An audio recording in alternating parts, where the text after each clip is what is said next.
दोस्तों आज के इस वीडियो के अंदर हम आप सभी के साथ में अपनी क्लास 7th जियोग्राफी सब्जेक्ट के चैप्टर नंबर 7 को स्टार्ट करेंगे, जो कि है human environment, settlement, transport and communication.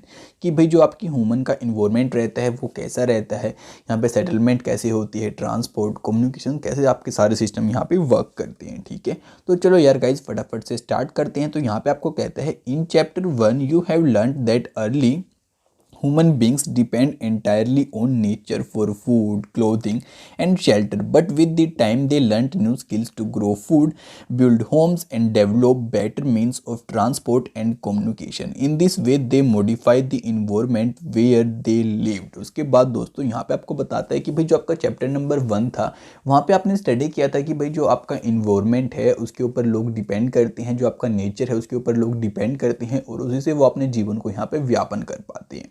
लेकिन धीरे धीरे क्या हुआ, जो वहाँ पे ह्यूमन रहते थे उनको आसपास के एरिया की नॉलेज हुई और उन्होंने उसको मॉडिफाई करना स्टार्ट कर दिया और खुद से ऐसी चीज़ें डेवलप कर ली जो कि यार उनके लिए उसको आसान बना दे किसी भी काम को, और वो कम्युनिकेशन कर पाएँ, ट्रांसपोर्ट कर पाए और भी अपने बहुत सारे कामों को वहाँ पे कर पाएँ इन्वायरमेंट का यूज़ करते हुए। डू यू नो, तो यहाँ पे आपको कहते हैं the place where a building और a settlement develop is called its site. कि भाई जहाँ कहीं भी कोई बिल्डिंग या कोई सेटलमेंट डेवलप होती है तो यार उसको कहते हैं कि हम ये इसकी साइट है। फिर बताता है the natural conditions for selection of an ideal site are. कि भाई कोई नेचुरल जो कंडीशंस रहती है ना आपकी किसी साइट को मतलब कि कहने के लिए कि भाई यहाँ पे रह सकते हैं, यहाँ पे हम अपना घर बना सकते हैं, तो वो रहती हैं आपकी फेवरेबल क्लाइमेट की। अच्छा वहाँ पे क्लाइमेट हो, पानी हमें पीने को मिल जाए, वहाँ पे लैंड अच्छी हो और जो मतलब कि आपकी मिट्टी है उसकी मतलब कि जो फर्टिलिटी होती है वो भी अच्छी हो। फिर बताता है settlements are places where people building their homes. Settlements आपकी वो जगह होती है जहाँ पे लोग अपने रहने के लिए घर बनाते हैं। Early human beings lived on trees and in the caves. कि भाई जो सबसे पहले आपके ह्यूमन बींग्स थे वो पेड़ों पे या फिर आपके गुफाओं में रहते थे।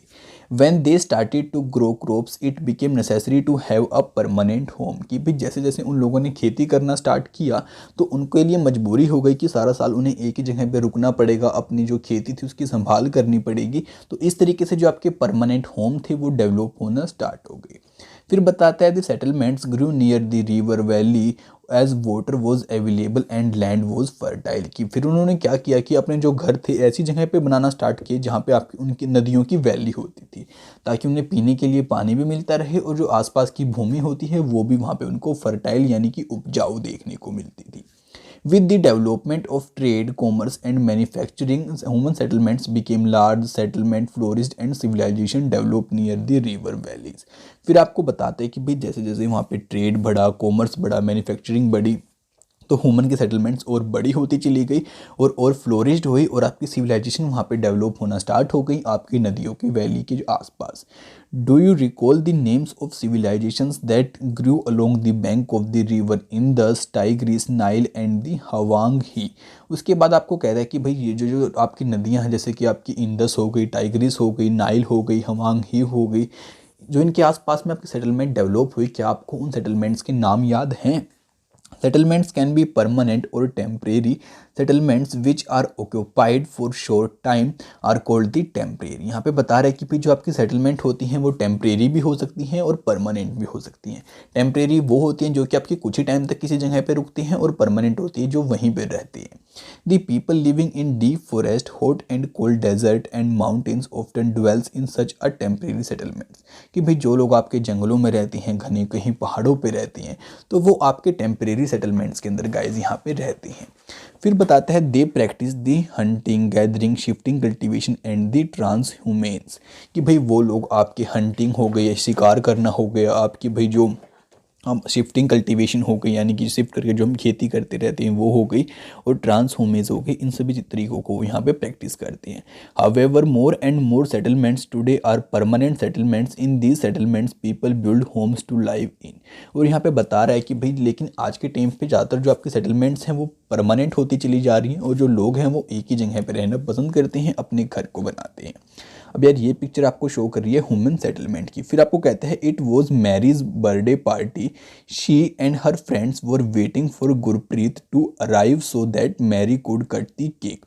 यहाँ पे जो मैरी था उसका बर्थडे था, सभी गुरप्रीत की वेट कर रहे थे कि भाई वो आए, उसके बाद हम केक को यहाँ पे काटें। फिर बताता है at last Gurpreet arrived, tired coaching and wheezing, she explain that the traffic jam was terrible, Mary mother's Mrs Thomas petals Gurpreet back and sighted of the pollution in our city, Prasad had recently come from his village, he asked why do we such have traffic jams and such pollution in this cities. तो क्या होता है कि जो गुरप्रीत आता है वो बताता है कि भाई बहुत ज़्यादा ट्रैफिक जैम लगा हुआ था, मैं जैम में फंस गया, उसके बाद बहुत पोल्यूशन था। उसकी मम्मी ऐसा कहती है कि यहाँ पे तो भाई बहुत ज़्यादा दिक्कत है। तभी यार वहाँ पे एक लड़का गाँव से आया हुआ होता है, वो कहते हैं कि भाई शहर में इतना पोल्यूशन और इतना मतलब कि ट्रैफिक जैम क्यों लगता है। The number of vehicles is increasing day by day due to the growing population in the cities. Mary's father, Mr. Thomas, replied. Mary asked then, why were people coming to the cities. उसके बाद यहाँ पे बता रहा है कि भाई उसका जो फादर होता है वो कह रहा है कि भाई जो पॉपुलेशन है, जनसंख्या है, वो बढ़ती चली जा रही है, जिसकी वजह से लोग अपने प्राइवेट व्हीकल खरीद रहे हैं और शहरों में भीड़ बढ़ती चली जा रही है। तभी मैरी कह रही है कि भाई ज़्यादातर लोग यहाँ पे शहरों में क्यों आ रहे हैं। तभी उसकी मदर कहती है they come looking for the jobs, better education and the medical facility, कि भाई या तो वह जॉब करने आते हैं या फिर अच्छी एजुकेशन फैसिलिटी के लिए आते हैं या फिर यहाँ पे अच्छी मेडिकल फैसिलिटी के लिए आते हैं। फिर कहती है Mary further acquired if so many people keep coming to cities where will all people live. तभी जो मैरी है वो कहती है कि अगर सारे लोग यहाँ पे शहर के अंदर आना स्टार्ट हो गए तो यहाँ पे मतलब कि लोग कहाँ पे रहेंगे। तभी मिस्टर थॉमस कहता है that is why you see so many slums and the squalid settlements where people stay in the congested and the unhygienic condition, कि भाई यही कारण है कि यहाँ पे जो शहर होता है बहुत सारे स्लम एरिया होते हैं जहाँ पे लोग बहुत अनहाइजीनिक कंडीशंस के अंदर भी रहते हैं। फिर आपको बताता है shortage of power and water supply are the common problems in the city, कि भाई आपकी पावर कम मिल पाती है, कम पानी पीने के लिए मिल पाता है, ये भी आपके शहर के अंदर एक बहुत बड़ी प्रॉब्लम्स रहती है। फिर कहता है प्रसाद सेड आवर विलेज में not have big cinema halls, well occupied schools and the good hospitals, but we have a lot of open space and fresh air to breathe. कि जब ये वो गांव से लड़का जो प्रसाद आया था वो कहते हैं कि हमारे गांव में बड़े सिनेमा नहीं हैं, हमारे गांव में बड़े स्कूल नहीं हैं, अच्छी हॉस्पिटल भी नहीं है, लेकिन बहुत बड़ा स्पेस है और साथ में हमें बहुत प्योर हवा सांस लेने के लिए मिल जाती है। When my grandfather was sick, he had to rush him to the city hospital, कि भाई जब मेरे ग्रैंडफादर बीमार हो गए थे हमें तो उसको शहर के हॉस्पिटल में यहाँ पे लेके आने की ज़रूरत पड़ी थी ट्रीटमेंट के लिए। तभी यहाँ पे ग्लोसरी के अंदर आपको बताता है ट्रांस ह्यूमेंस का मतलब, और कहता है it is a seasonal movement of people who rear animals move in search of the new pasture according to change in this season. कि भाई जो आपका ये वर्ड है ना ट्रांसह्यूमेज, इसका मतलब होता है कि जो वो लोग अपनी जो सीज़न के ऊपर डिपेंड करते हैं अपने यहाँ पे जगह को बदलने के लिए। जैसे कि भाई जो लोग एनिमल्स को पालते हैं तो वो ऊपर लेके जाते हैं पहाड़ों पे, मतलब कि वो अपने उनको चराने के लिए, लेकिन जब वहाँ पे कभी बर्फ़ वगैरह गिर जाती है तो उनको नीचे आना पड़ता है। ठीक है, उसके बाद चलो माय फ्रेंड्स आपको आगे बता दूं। कहते हैं from the above conversion we can identify two different picture of the settlement, कि भी जो भी हमने अब तक ऊपर बातें की उनसे हमने दो टाइप की पिक्चर यहाँ पे देखी आपकी सेटलमेंट्स की, the rural and the urban settlement. की भाई एक तो जो आपकी रूरल सेटलमेंट होती है, एक अर्बन सेटलमेंट होती है, दोनों देखी। ठीक है, the village or the rural settlement where people are engaged in activity like the agriculture, fishing, forestry, craft work and trading etc. Rural settlements can be compact or scattered. A compact settlement is closely built area of dwelling where flat land is available. अब दोस्तों यहाँ पे आप सभी को बताते हैं कि भाई जो आपकी रूरल सेटलमेंट होती है, जैसे कि आपके गांव वाला एरिया, वहाँ पे लोग अपना भाई फिशिंग कर लेते हैं, खेती कर लेते हैं, फॉरेस्ट्री कर लेते हैं, कुछ चीज़ें क्राफ्ट कर लेते हैं। ठीक है, उसके बाद बताते हैं कि भाई उन्हें वहाँ पे ड्वेलिंग वगैरह भी वो अपनी बुला लेते हैं, जो उनका एरिया होता है थोड़ा यहाँ पे फ्लैट भी रहते हैं।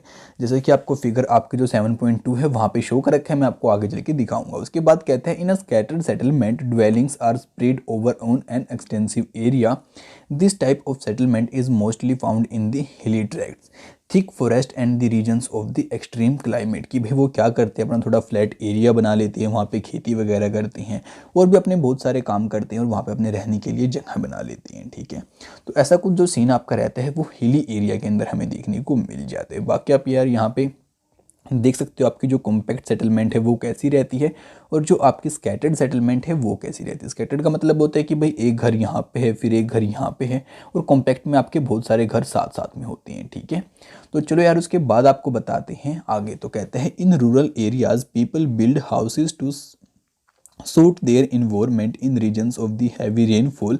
They have slanting roofs place where water accumulates in the rainy season। उसके बाद बता रहा है कि भाई हिली एरियाज़ के अंदर जो उनकी छतें होती हैं वो कुछ इस टाइप की झोपड़ी टाइप रहती है, ताकि जो भी पानी यहाँ पे ऊपर गिरे वो फटाफट से साइडों में जाके चला जाए, ठीक है। फिर आपको बता रहे हैं आगे seasons the houses are constructed on a raised platform और दी सिल्ट्स, कि भी जो उनके घर भी बनाए जाते हैं वो थोड़ी ऊंचाई पर बनाए जाते हैं, जो कि आप यहाँ पे देख सकते हैं, ताकि भाई मतलब कि यहाँ पे पानी वगैरह भी भर जाए तब भी यार उनको कोई ज़्यादा फर्क यहाँ पे ना पड़े।